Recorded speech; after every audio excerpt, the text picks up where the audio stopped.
Good morning, folks. Charles McNamara here, Director of Operations, but also I'm a certified Sabre instructor. Today's topic, we're going to be talking about tools, techniques, proper teaching methods on self-defense, civilian self-defense, and OC spray training. We're going to talk about some of the industry standards. I think everybody kind of knows pepper spray. We're also going to be talking about pepper gel. Really, really important stuff to know. Pepper spray is popular pretty much all over the world, and people use this for their personal self-defense. We're also going to talk about pepper gel, which has come onto the market recently. Today's episode, I've got a great trainer. We're going to talk a little bit about his background. Some of you may know him already, but John is going to be joining us in just a second. We'll get into the intros and have some fun because your safety is important to us.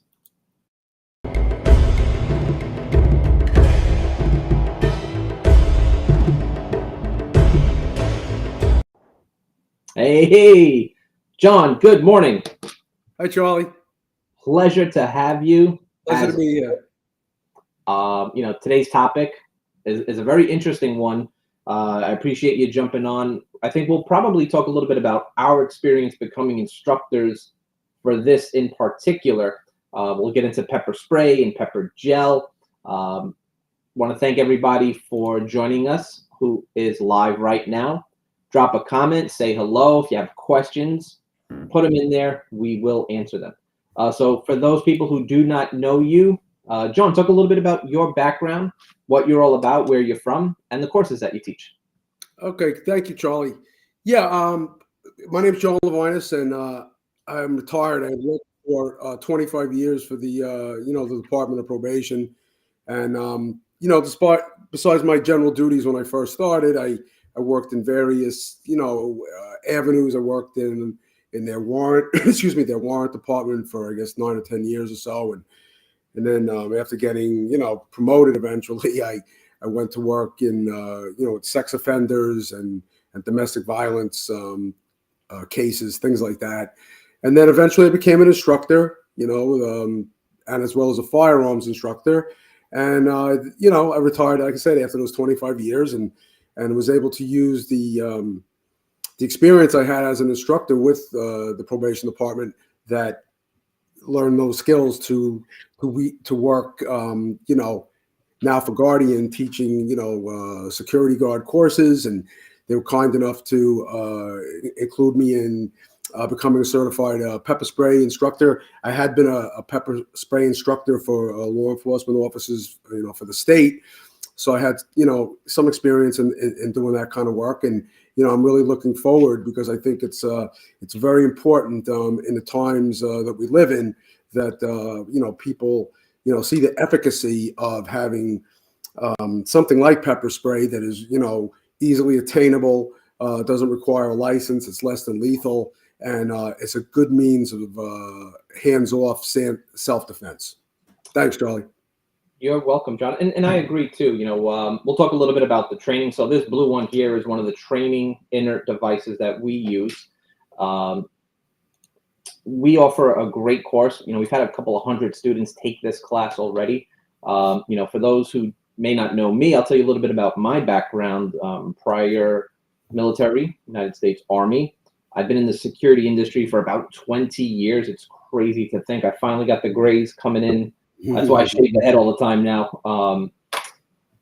20 years. I mean, things have really changed, especially in New York City. I've worked in emergency operations for a bit. I've done a ton of different training courses for the security guards, the annuals, the 16 hours for new guards, the pre-assignment, CPR and first aid and fire safety and OSHA. I mean, you name it. If there's a license, I probably teach it. And I've become a master instructor over the years to kind of help train the trainers. You and I had the pleasure of taking a course with our good friends at Sabre. Got to represent Matt Mallory. Great guy. Yeah. I wanted him to join, but I believe he's at SHOT Show in Vegas this week. They're all having all of the fun and all the cool equipment. Yep. But that was a really good course. To become a trainer to teach this stuff, you and I and a dozen other people had to go through like a 10-hour class on a Saturday, bright and early. 10 hours. I think we got out of it like 7:30, 8 o'clock at night. It was a long day, but it was great course. Yeah, and it really opens your eyes, to different tools, which we're going to talk about, to handle situations, right? When we talk about OC spray, the tongue twister, Oloreza capsicum. Say that 3 times fast in the comments, folks. You want to have options, right? We as professionals need to de-escalate situations, and that's tough. Just being in New York, right? People are just kind of always tense and wound up. We have to learn how to like knock them off a couple of pedestals and just kind of bring them down. And we'll talk about the benefits of OC spray. So first question, John, what are the key benefits of OC spray training in your opinion? Well, thanks, Charlie. Yeah, it's a lot of people have this preconceived notion that, and I've heard it, even in my home family. What is there to know? Or and you see this with the finger. Yep. All you got to do is just spray it and, that kind of thing, and then just call the police. And I'm like, well, there's more to it than that. So the benefits of it, and we saw it, and I knew a little bit. The whole thing is like, what do you do after you spray it? Person could still be charging you. Mm-hmm. Get your hands up. Step out. Simple. Step out of the way. Yep. Don't cross your feet when you're stepping. But it's a great course because it's what it is. It's a basic. It's not self-defense. I mean, I can't at my age now. So I carry it all the time, and. Mm-hmm. Because again, it's a less than lethal, and I've seen it, used a few times. I've had it used against me in training, and I know that it works. But within like an hour, the person may feel horrible, but in 99.99999% of the times, it's less than lethal. And in the past, the FBI has actually done research on cases because people have died when it's been utilized, and they always found out through autopsies and things like that the person had a pre-existing condition that you're not taking their doctor records. That's what I used to tell when I taught the classes. Well, what about this? Because everybody's always afraid of the legal liability, and I get it, but I'd say, well, are you taking somebody's medical history when they're charging you? So I was like, they've made a decision to fault you, and you've made a decision to be prepared and to defend yourself. So it's legal. So true. Where literally, you kind of have to react to these situations. A lot of times, you are always going to be on the defense, and that's important. People say, well, I'll just get a gun and shoot them. Maybe you don't want to take someone's life. And when we talk about, this kind of spray, it's effective. We'll get into the case studies, on how it works and how we should deploy it. You mentioned something that our instructor, Matt, mentioned too. A lot of times, people will do the finger. Yep.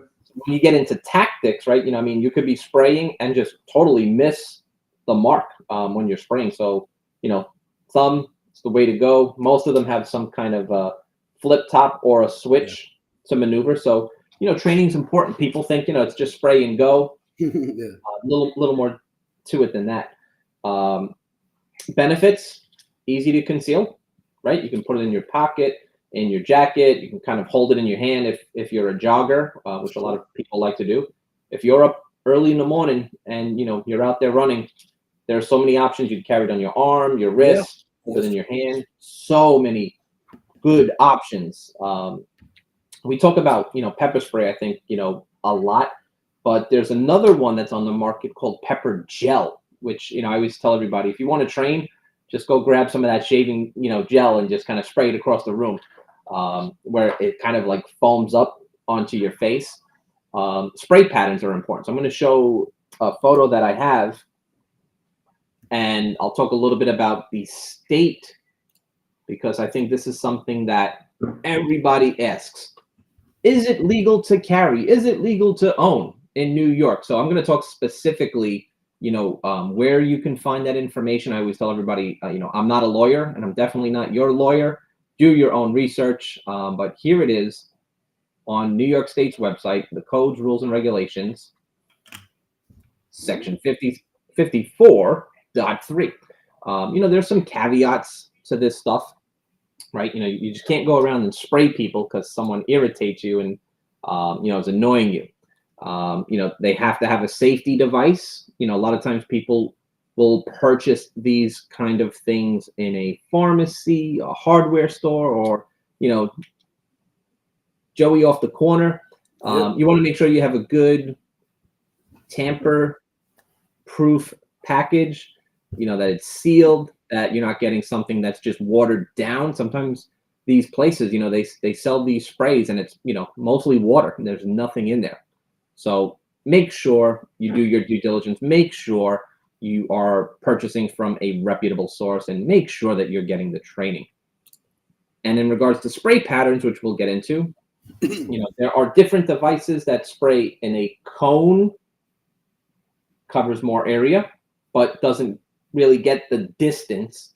And then you have stream and gel, which, gets a little further out. When you fire pepper spray, the diameter of the spray tends to spread out as it's getting to its target. And of course, pepper gel is a little bit thicker and it will stick when firing. The range for most of these is anywhere between 12 to about 18 feet, which, in my opinion, buys you time to get the heck out of there, right? Yep, that's the whole thing. That's what it's meant, right? Spray and get out of Dodge. It's effective. It's gonna, make sure that person's ready to go. One of the things we do need to be mindful of, cross-contamination, right? Where are we using it? Are we using it indoors? Well, if we're indoors, what's the facility? Do we have HVAC, ductwork in the area? If it's in a hospital, other patients. If you're outside, there just might be civilians or people walking around in the area. So those are really, really things to be mindful of. So the next question I have, if you can kind of walk me through this, proper techniques. We talked about tools, but now we're going to get into like techniques. Like this is the nitty gritty. I'm a process guy. I like step-by-step kind of things. Right. Yeah. So the proper technique is, you can carry it, we'll say, with either hand. Now, I carry it in my weak hand on my left-hand side, for, different reasons. But to have it staged already is kind of really important to, to practice, pulling it out automatically because of just muscle memory. My thumb automatically came out. So you want to make sure that you're really familiar with, practicing a little bit, I'm not saying you have to spray it, but you said you can use other devices. You can use a water bottle and spray it and pull that arm back, right? Step out of the way if the person charges you. That's why it's nice to have a little formal, class time and practice because there is more to it than pulling it out and doing this. But certainly, you want to know a few things because you want to spray it and you want to get out of the area. You want to get to safety, and then you want to call 911. Yeah, I think the last class that we did actually together was a good example of proper deployment techniques. A lot of times people will put this maybe in their jacket pocket, and then right there in an office, they're somewhere. First thing they do is, take their jacket off and they put it over to the side. Oh, now I don't have it on me. It's not on my person. Right. Or, somebody will put it in a purse or a backpack. Does you no good. You really should have it staged on you. The training devices, which we have here, and even the real ones, most of them will have some kind of keychain. Keep it on your person. One thing that you mentioned too about the flip top, right? For this particular model, it's just a little switch you hit and spray, right? Oh, there we go. Oh, there we go. Yeah. Oh, there we go. Oh, there we go. Oh, no. Right, I got him on the eyes. So there's a proper way to also use this as well, right? The old joke is, bless them with the hot sauce, right? Eye to Yeah, eye, sure. top to bottom. And got to kind of get those reps in, just like anything else. You got to get that training in there as well. And the last class that we did, there was a good scenario where there was only one way in and one way out. Yeah. So people kind of had to move the person or kind of get off the X and, find a way to get out of there, Yes. which was really good. Really, really fun stuff. The training courses that we do, folks, you'll get a bunch of these inert training devices, right? And you'll get one real one as well. So, what's the saying in class, right, John? The blue is for you. No problem. Yeah. Right. Yeah. The course, what I also enjoy about the course too, they talk about, the situational awareness, right? Cooper's, levels of awareness. But so long as out of all of that, if everybody just kind of gets that, okay, the yellow, right? No one's asking anybody to remember the codes, but to just be aware of your surroundings.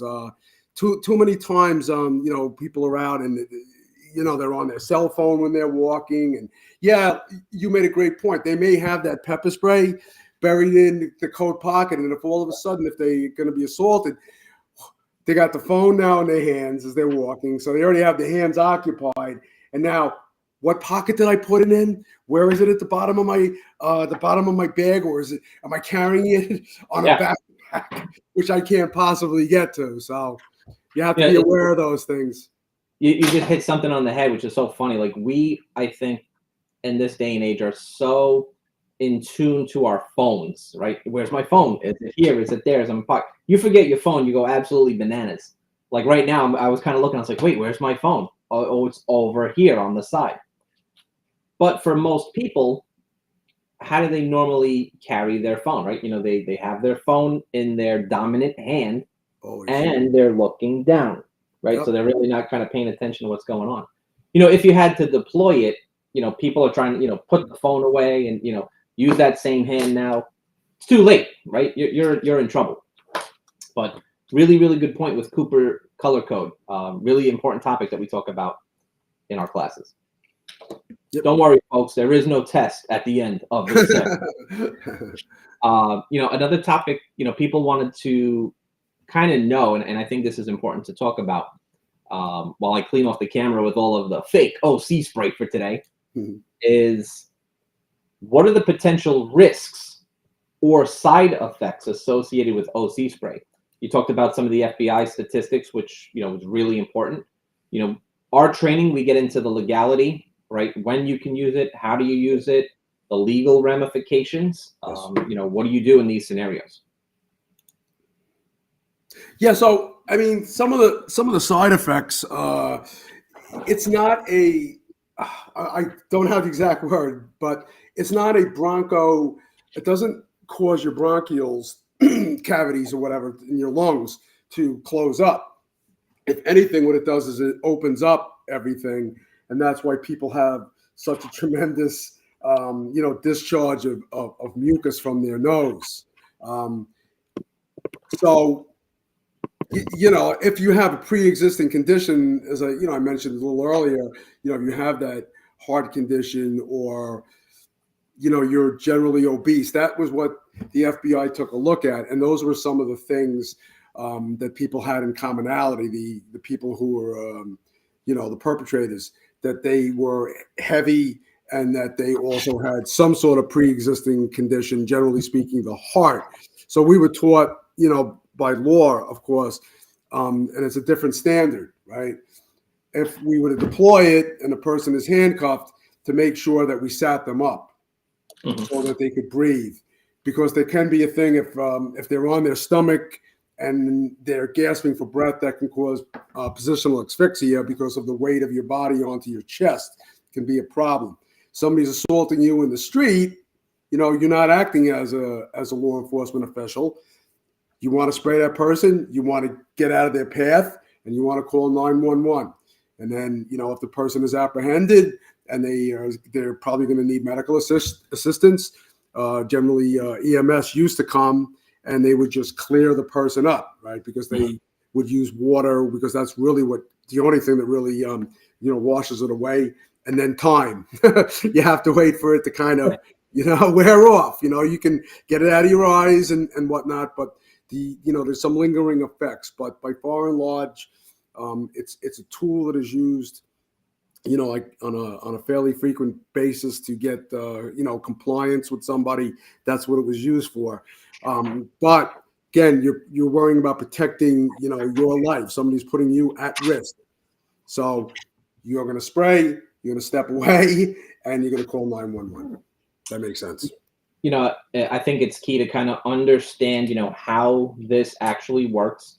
It's funny because I'm the same way too. Like, I know the sciencey kind of words, but the Brooklyn in me, like I like to break things down, like bronchodilator, bronchoconstrictor. You ask me to spell it, I'll have no idea how to. Me neither. Yeah, we were straight to the point when we train. With OC spray, we have to be able to mitigate risk whenever possible, right?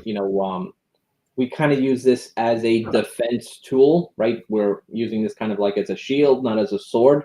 We're not gonna, be going after people. The effects are real. I remember in boot camp was not fun, but yeah, like instantly when you get hit with the stuff, right away it's not fun. No, and the great thing with the streams, the gels, you targeting an individual. That's any defensive tool. I get it, but if they're all, yes, of course they can get cross-contaminated because it splashes. That's why other institutions or indoors now with the with time now they have gels, different things, but they all have their pros and cons. The only thing I ever carried was the stream. And sure, it splashes when it hits. But it's so funny because I think a good example would be you and I, right? If you went to spray me, I got my glasses on, right? And people would say, "Oh, it's not going to work. His eyes are covered." Yeah, it's going to work. It's going to get all over here, and it's going to get here, and it's going to be on these for a while after the fact. So if I lose these and I can't see anyway. Combine that with this, game changer. Person's gonna stop.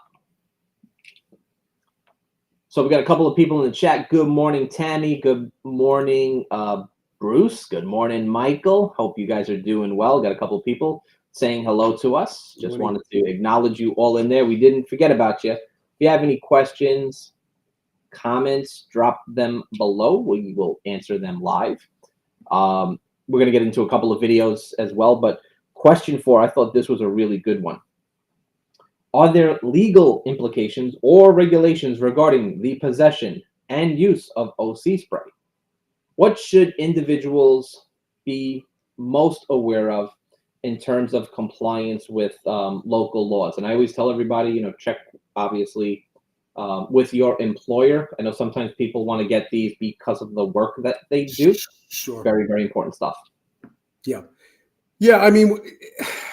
If you bring it and an employer tells you, you're not supposed to have any sort of weapons on the premises, it's like anything else in life. They don't see it, nothing happens. If for some reason you had to deploy it and it says clearly, in a work contract or anything like that they have a zero weapons policy, there can be, I would imagine some, civil action or they could terminate you on the street. That's, as long as you're 18, that you're not the aggressor, you're not trying to use it in the commission of a crime, you're not a convicted felon, then you can carry it. But you have to be at least 18 and make sure that, you're not using it to threaten anybody. You're not saying, right off the bat, look, I have a weapon of some sorts and I'm going to use it. If you, that's when, you basically stated that, okay, I have this weapon and, it's always a tool of defense, you know, Yep. and that's when you know you have to be able to. I always tell people you have to be able to articulate in court if something goes wrong, and if you can say, well, I was threatened. And that's the whole standard, Charlie, right? I talk about it I'll be talking about it tomorrow, I'm sure. Yep. That another reasonable person would have done a similar action in the same you know, scenario. Yeah. So I can't just like, go dual wield my my 2 pepper sprays and just, go at it now. I can't do that outside. Not unless you want to end up in a psychiatric hospital. Yeah, exactly. You're not going to jail. Don't worry about that. Exactly. With the climate of things going on, I did want to share something before we got into the next topic. So you and I have some experience, with data and CompStat. Folks, really, really important. What I'm going to show you is just like a snapshot of something in regards to NYPD. This is not the entire state of New York, but CompStat gives you certain data, which is available on their website on week January 22nd through January 28th. Okay, so about a week ago, right? And they released this. This is on the website. Really good data, kind of help you make your own decisions on if you want to carry a tool like this. For the week of murders, there were 6, which seem to be up. Rapes, 21, down by just a couple, but way too many at 21. Robberies are up 11%. Right. With in 1 week, 319. That's a lot. That's a that lot. Data is a lot. Felony assaults are up a couple of percentage points, 449 felony assaults. Burglaries that have been reported, 269, down 1%. Still a lot. Grand larceny, 1,000. So just in that 1 week, January 22nd through the 28th, we had a total of a little over 2,300 crimes that were reported to the NYPD. John, what does that tell you? I know what it says for me. You always see on the news, like any, because of the politics involved in all of this, if it drops whatever, they want to be able to say, well, the crime trend is down. And you just showed this week, and we just touched February, right? So, yeah. So that's right. Yeah. So crime is up. Crime is up, particularly in the area, the avenues of violent crime. And if you have something that you can have for your protection, that people right away they jump from A to Z, and I understand at a point, but I'm gonna go get a gun, or I'm gonna do that. Well, okay, but that takes time and a lot of money, and you can get yourself straight with pepper spray pretty reasonably, and have it just to make sure, as you said, make sure you purchase from a company like Saber. We're doing Saber trainings, but I do know that it's a very tried and true product, and you should have it at your disposal, because these statistics, we see them, we see the news every night. We saw other things in the news we discussed earlier that the same people keep getting arrested. And really what it is, and we see it in the training videos for the security class, it's the same individuals predominantly committing the same crimes over and over. And it boils down to maybe, a few thousand people that do things like this. So, there's quite a few wandering around. So, we had a good conversation offline earlier before this, and I didn't know if I wanted to really bring this into the conversation or not. But I do want to talk about it a little bit. Obviously, it's all over the news in Times Square. And you kind of will always get the sensational headlines, of what's new, what's tragic, and it's blasted over. Sure. The police officer that was, attacked in Times Square. Everybody says, oh my gosh, if they're going to do this to law enforcement, what about me? I'm just, a senior citizen. or Yeah. elderly, disabled person. How can I protect myself?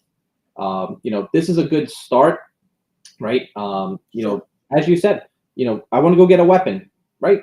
That's your right. You can do that, but Sure. it takes time, like everything else. Training. You have to learn how to use that weapon. Takes months, for some people years. People. I got the quote right here. People send this to me. Sam Colt made them all equal. But some people may not want to take someone's life. They just want to be able to Right. get out of a bad situation. The Which is data really that what I you was, want to do. yeah, I want to be able to live another day. Yeah, and you don't want to have to go. You're right, and all the ramifications, because people, Charlie, not to interrupt, but yeah, they don't understand when they talk about other tools. You're not indemnified, right? Yes. It's your home that's your home, or your paycheck, or your retirement check. That's your indemnification. Yeah. If you do something wrong, there's going to be legal ramifications that are very serious, both criminally, possibly, of course, and civilly. Yeah, absolutely. And then, for some people, you kind of have to take into consideration, and the thought process is, yes, you might have, taken someone's life. That person, even though they may have been a bad person, dirt bags usually run in packs, is what we say. But Yeah, that person might have a family that they had to support. Now that impacts people socially. They might have relied on that person. They might have been a parent taking care of some kids. I mean, who knows? I'm not justifying what they do, no, I but understand. Sure. that's the facts, right? And we always try to talk Facts. about facts, not conclusions. When we talk about training.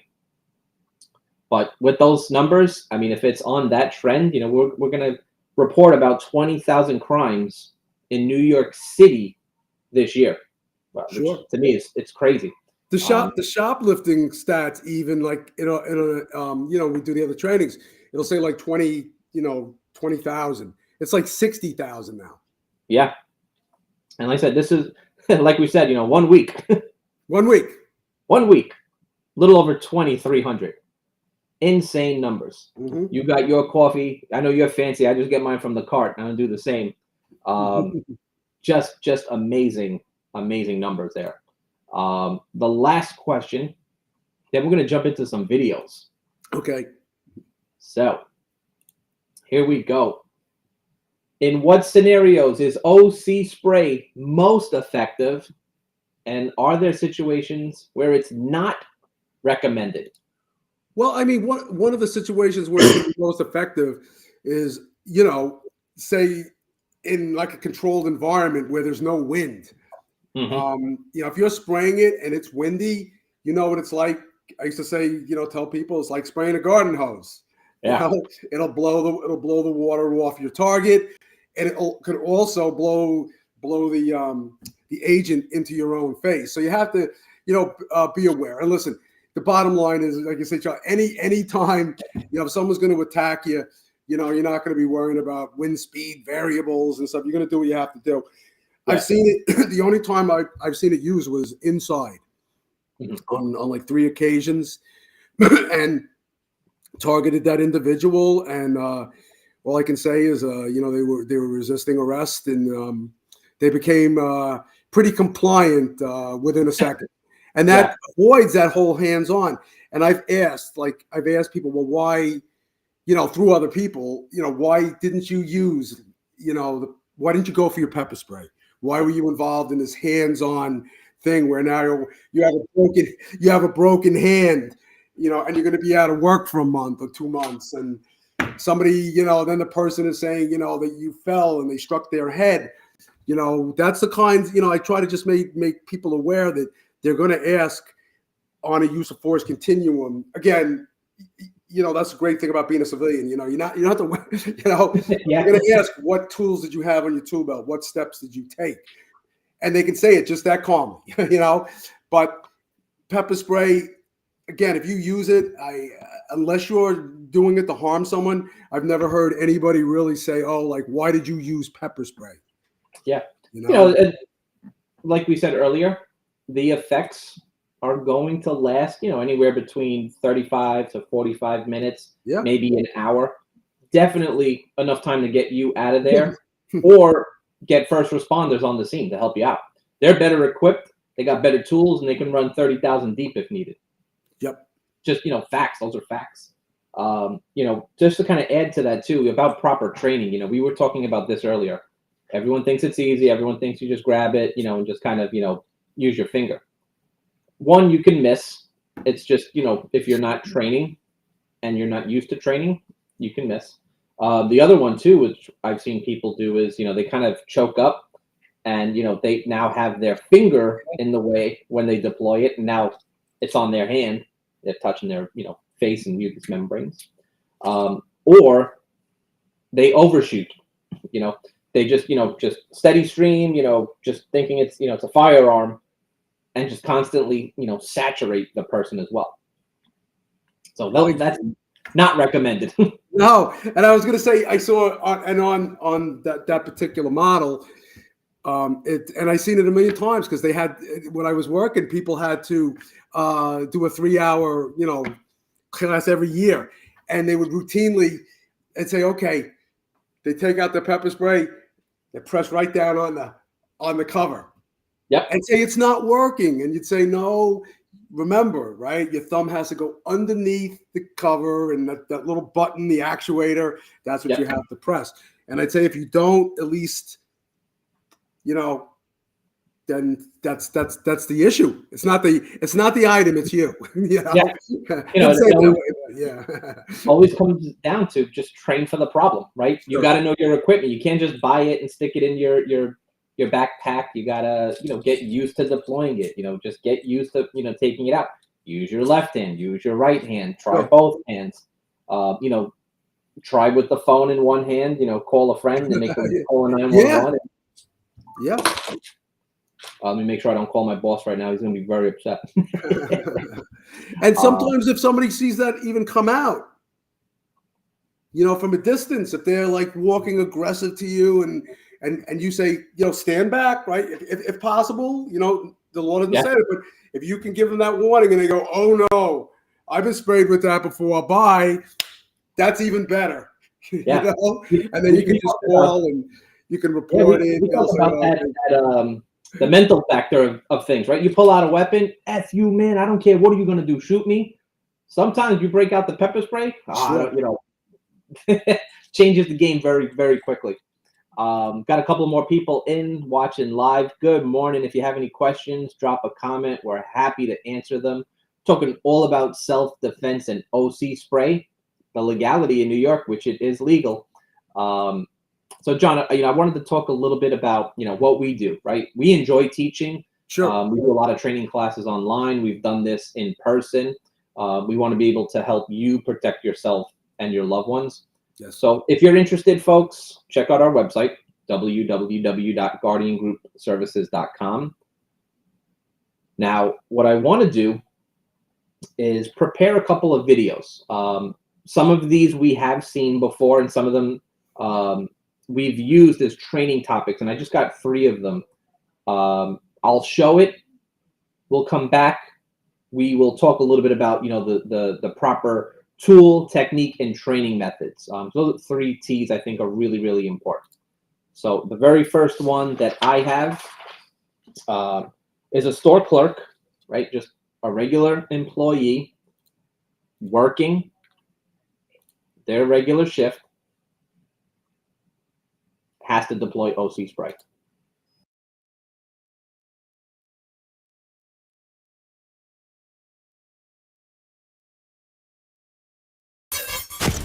If Hollywood needs a new female superhero, might we suggest this store clerk? When a thug at this supermarket tries to bolt without paying for a beer, our superhero whips out her own can of pepper spray. She blasts him right between the eyes. Not convinced she has superpowers? Just watch this. The blurry-eyed bad guy and his buddy try to stumble away, but the Shiro goes right after him, and then a full-blown tug-of-war breaks out. That's 2 thugs versus 1 Supergirl. The clerk literally drags the beer thief back into the store and hits a button to lock him in. Faster than a stumbling beer bandit, more powerful than two thugs in the night, and able to lock a crook in with a single push of a button. She's Super Clerk.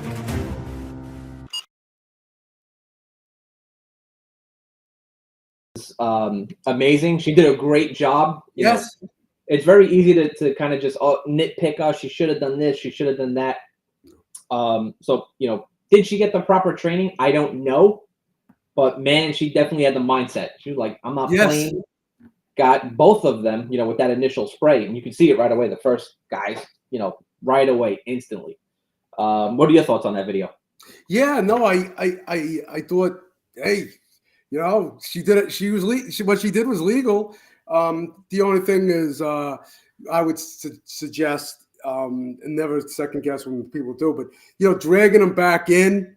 You know what? If you sprayed them and they want to go, let them go, because the more you corner someone, who knows? You know, even his friend is liable to have, you know, a lethal means of defense, and may now go for it. So if they want to leave, whatever, let them go. And it, probably after that event, you can guarantee they'll never come back to that store and try to shoplift there again. So that's kind of the goal.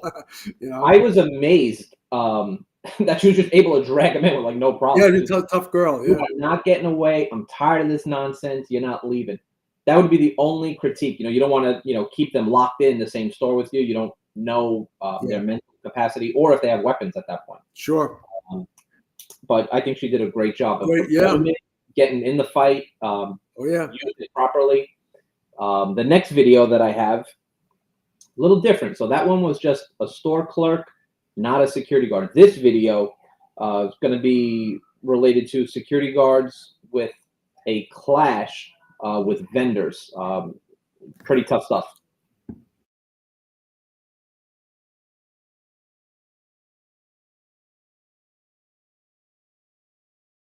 All right, take a look at this. New at 11, a clash between unlicensed food vendors and security guards at a rodeo. This video was given to us by some of the vendors out there. It happened in Castro Valley over the weekend. NBC Bay Area's Ian Cole has that story. Tonight, video surfacing showing security guards pepper spraying and even knocking over the stands of people selling hot dogs in a parking lot. It happened last weekend at Rowell Ranch Rodeo Park in Castro Valley.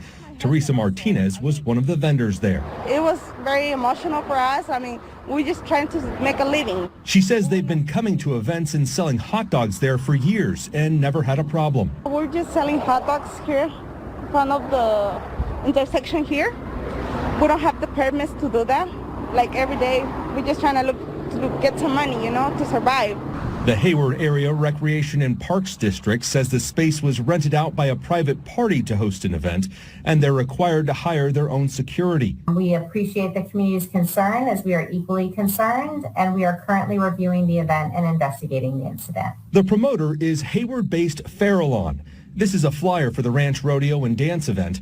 The promoter tells us by phone that the vendors were not permitted to be there, and when security tried to get them to leave, they refused. He claims one threw cooking grease on a security guard and even pulled a knife out. The vendors dispute that. We're not doing nothing else, you know. There's ways to ask people and how to talk to people. We're not animals. Alameda County Sheriff's deputies showed up and cited, then released one of the vendors, but are still investigating. They tell us security guards can use the pepper spray to protect themselves or other people, to stop a fight or gain compliance. The promoter says he is looking into it as well and talking with the security company tomorrow. Ian Cole, NBC Bay Area News.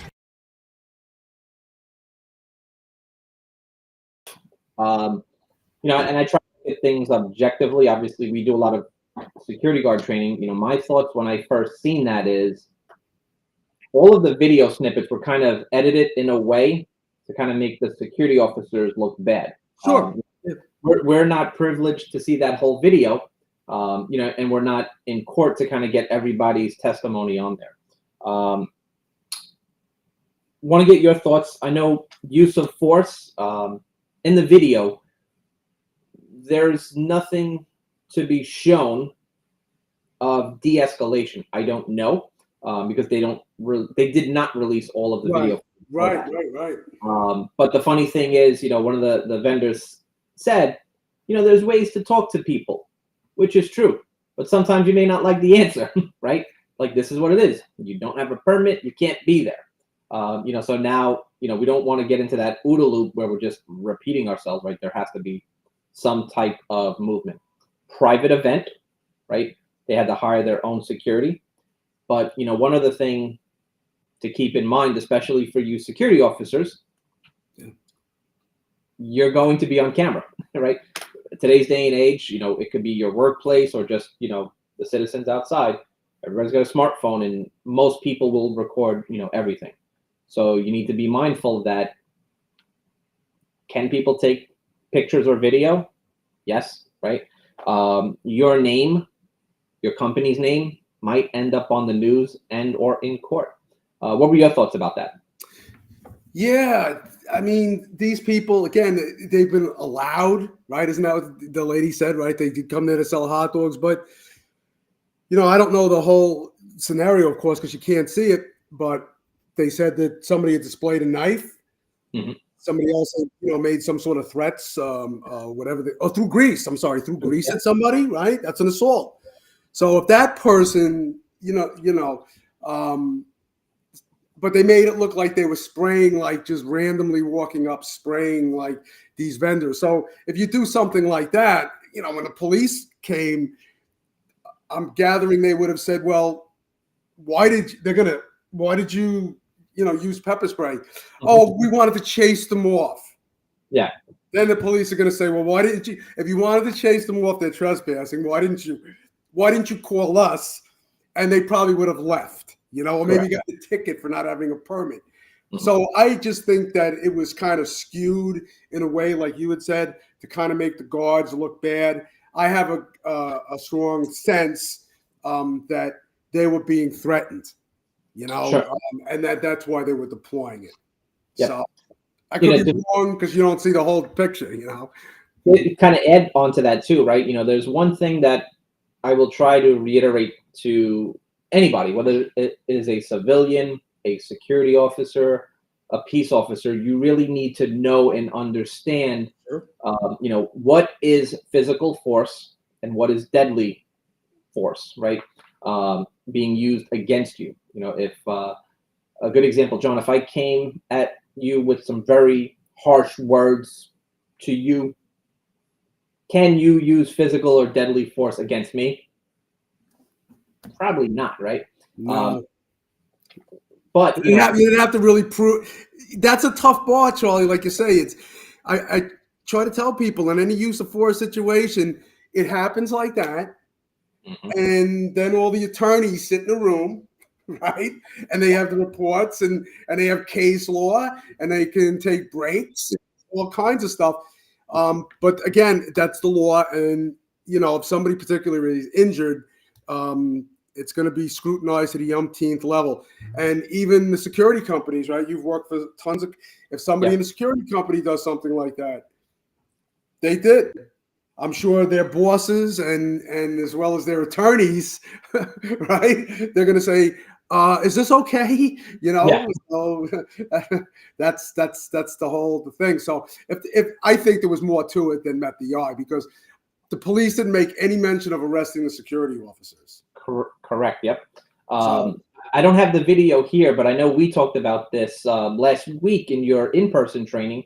You're doing training for the shelters in New York City. Yeah. When we talk about use of force, where a knife was introduced into that scenario, if there's a knife, could OC spray be deployed in that scenario? Absolutely. And in that case, as we know, now a person displaying a weapon like that, they're moving towards you. So have that pepper spray, because that's what most people, can easily gravitate. And you know what? It works, rather than saying, well, I'm going to wrestle somebody with a knife. One of our other instructors, Hector Bueno, is a great instructor. He always talks about the 21-foot rule, how fast someone can close that distance on you. Amazing. He and I did some stuff in-house, just one-on-one here. Scary stuff, how fast someone can, get on you in a matter of literally 2 seconds. Yep. 21 feet, not a lot of distance. Our last video, which is a good one. I love this channel. I follow John Correa religiously. He's got a lot of really self-defense training videos. This one, not in the United States. It's in Israel. We'll play it and then we'll talk about it.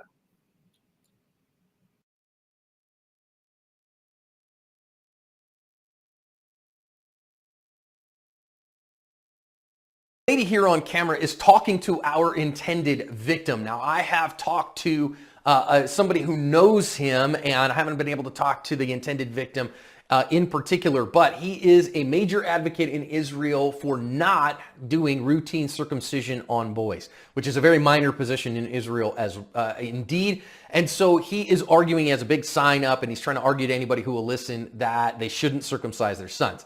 Now, he is wearing a ballistic vest that is also a stab-rated vest and has a firearm. He has a firearms license in Israel and is armed with a firearm. That's important to what comes here, so let's listen in.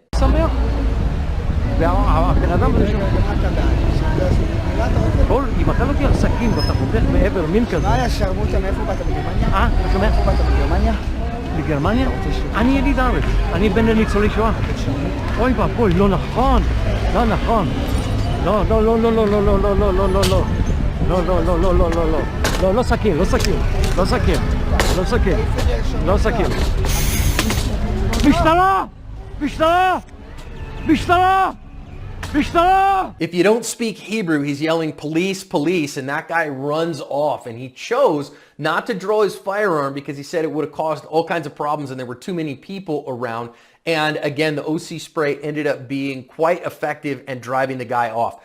I was not able to find any news stories on this, so I don't know that they ever caught the guy, but thankfully nobody got hurt other than the bad guy getting a snoot full of the hot sauce, and that's where this one ends. So, question for you, do you carry the hot sauce? I hope you do. I carry a firearm everywhere I go, and I still carry OC spray because it can be a very useful tool against non-lethal threats.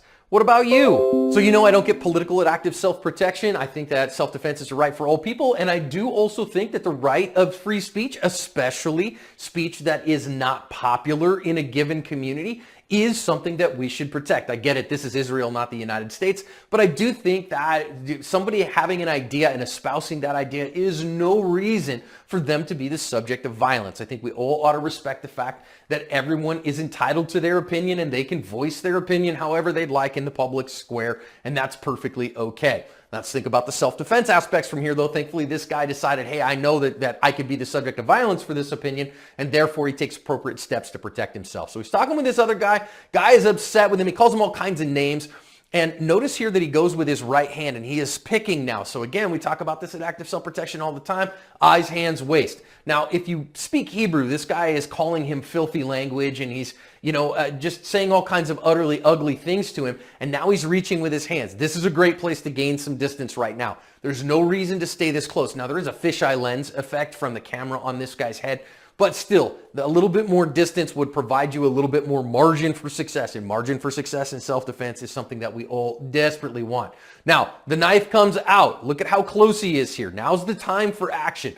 Now, this is not the first time, apparently, that our protester has had somebody pull a weapon on him, which seems a little insane to me. And he is wearing a stab-proof vest, so he feels pretty good about that, but recognize the stab-proof vest is not going to help his face, his arms, his hands, his legs, none of that stuff. You don't want to let that guy that close to you. Would he be justified here to shoot this guy? Certainly in the United States, given the totality of the circumstances, yes.